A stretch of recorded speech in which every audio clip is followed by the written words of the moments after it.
updates on your running back core? I thought you were going to ask me about my health updates. So That, that'll be the, wow. We won't get into that. That's some type of HIPAA or something. We're progressing. We're not out of the clear yet with Justice, but we're progressing. We'll probably know more tomorrow, if not Thursday for sure, as far as what we're going to get. But progressing well. He's going to help us out immensely because after Tuna, we've got two inexperienced guys with Nick and Talon in behind those guys. So that was a little bit of the game plan last week, late in the week, knowing what we knew, being able to lean on Jared and Mike. And, we still have another couple plans. We don't want to utilize a few of those plans with guys in the backfield, but we're ready if need be. But should know more tomorrow, but it's progressing well. How important, I guess, has it been to have guys like Jared and Mike step up and, be willing to do whatever it takes to help you guys win at this point? Well, I think that's who they are as people. I think that's where it starts. It's hard to. I'm kind of a believer in how you do one thing is how you do most things, not all things. So how they are as people is probably how they are in the classroom, with their family, with their friends, with their football family. They're competitors. They want the ball. When they got here, before they got here, they said, I know Keiko is the guy that, is going to go into spring. Just give me a chance to compete. That's all we gave him, and we were serious about that. It wasn't trying to find a number 2 and number 3. It was trying to find some competitive nature, not only for them, but also for Keiko. He'd only started one game, and it was the last game of the season. So the evaluation was untold at that point. And, as we got through spring, we saw some of the things that they do and some of the strengths that they had. And then we got thinking, how do we utilize this come fall? Spring, maybe not so much, but fall, how do we game plan with these guys against our opponents? And it's a position where, it's kind of, the fruits of their labor have kind of worked out. They're different but similar. They all share a similar competitive nature.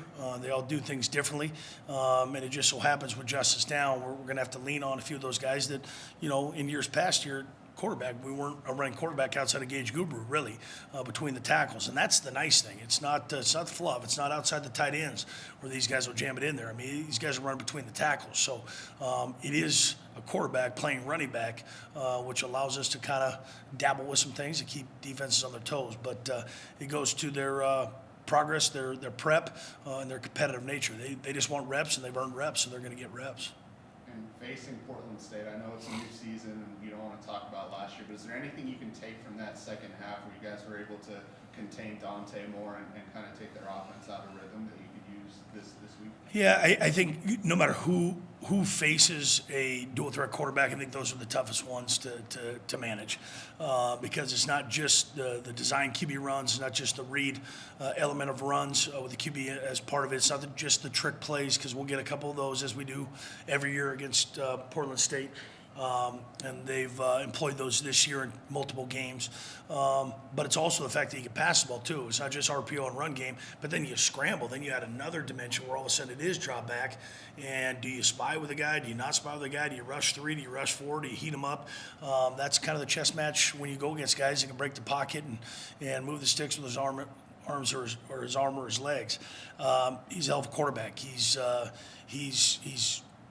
consummate quarterback. He does it, and he does it all really well. They put him in successful situations. He's got an offensive line that is a salty offensive line. They block well. They take a lot of pride in their blocking. Receivers make plays, and right backs run hard. With 17, we'll see if 17 is still down, but they may lean on Dante a little bit more in the run game. But certainly, I'd like to contain him. You're not going to stop him. You just got to contain him enough to put, like any team, third and medium to long gives us the best chance, but still scary when all of a sudden it's 3rd and 8 and he drops back to pass and, before you know it, he's got 10 yards and slides and they got a new set of sticks. So he's a great quarterback. They've utilized him well. They're playing in their rhythm. They got tripped up last week. They got down early and just couldn't claw all the way back against Idaho State. Tough place to play. So we'll have our work cut out for us, as always, on the road, but especially against a physical Portland State team. Aaron, not necessarily this weekend, but in general, this has been a rough place to win on the road in this conference this year. Wide picture. Mm-hmm. Is there a key to winning on the road, or is it just an individual, different week to week kind of thing? Is there one thing that if we, if we can go on the road and do this, we'll have success? Well, I think you got to play defense. You got to cause turnovers. You got to keep the ball. But I think it goes to show you, and we've talked about it for a few years now, legitimately. Anybody can win on any Saturday, anywhere in this conference. I mean, that's the way it is. And it's hard to strap up week in and week out and play close to your A game. And it's y'all's duty to ask us why you didn't play the same way you did for 3 straight weeks in a row. It's tough. It's tough every day to get ready. And then on Saturday, I mean, sometimes they just have a better day in those 3 hours than you. So I think maybe that's the magic, how you capture that. I don't know.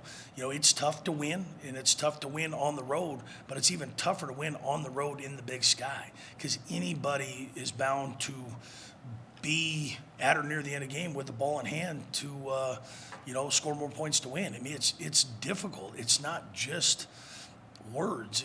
It's legit. I mean, it is. I mean, it's difficult. And until you've done it, until you've experienced it, it's hard to convince somebody of that until you've been part of that. And our guys know that. And 10, 15 years ago, that wasn't the case in the Big Sky, as we all know.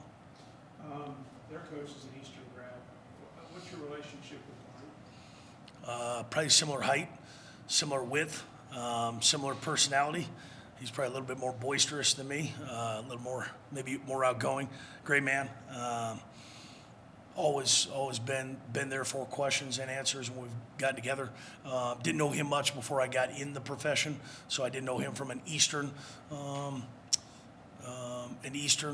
side of things, but nothing but good to me, and I appreciate him, not only as a person but as a coach. And he's the way they play. I mean, Barney Ball was hatched when and where years ago, but they play kind of ornery like he is. And so a lot of times you take on the personality of your coach, and he does a great job and has done a great job no matter where he's been, but most recently in Portland. I think there's 2 teams that have the personality of their coach this week. Yeah.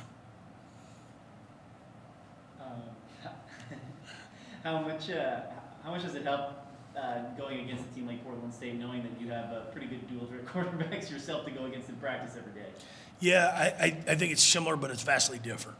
They will RPO, they will do some things. I would say Kako is probably a pass first, run second type guy. Some of the running game with our quarterbacks is designed by Coach Chapin to get the most out of our guys, or to stress defenses. It does help us, but it's different. I mean, they're a single back team.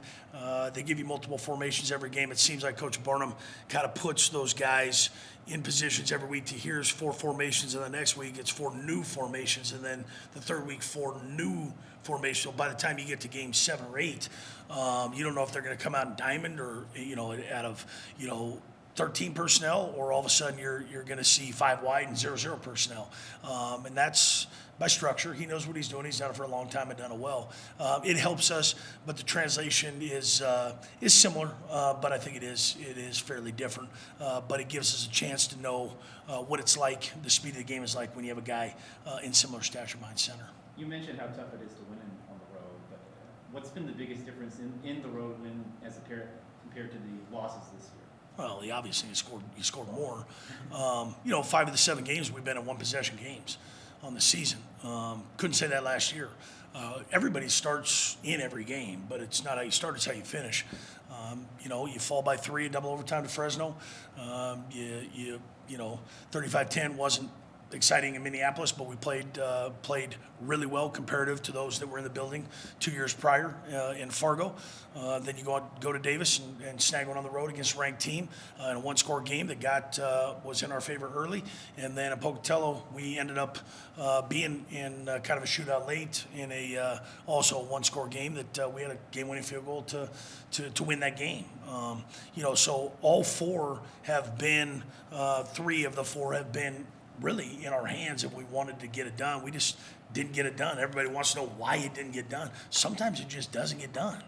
Sometimes your kids just don't put their laundry away. Well, you've done it for 3 weeks. Why didn't you? Sometimes it just doesn't work out the way you want it to. But as long as we're willing to learn from those undone moments, we can go forward. We learned a lot about our team last week, where a lot of people thought, how are they going to respond? Well, I thought we responded really well against a really good and well-coached and physical ball club, and we carried on what we did in that first 3 quarters. We just had a blip in the fourth quarter and it caught us in pokey. Thanks, Coach. Thank you. Appreciate it.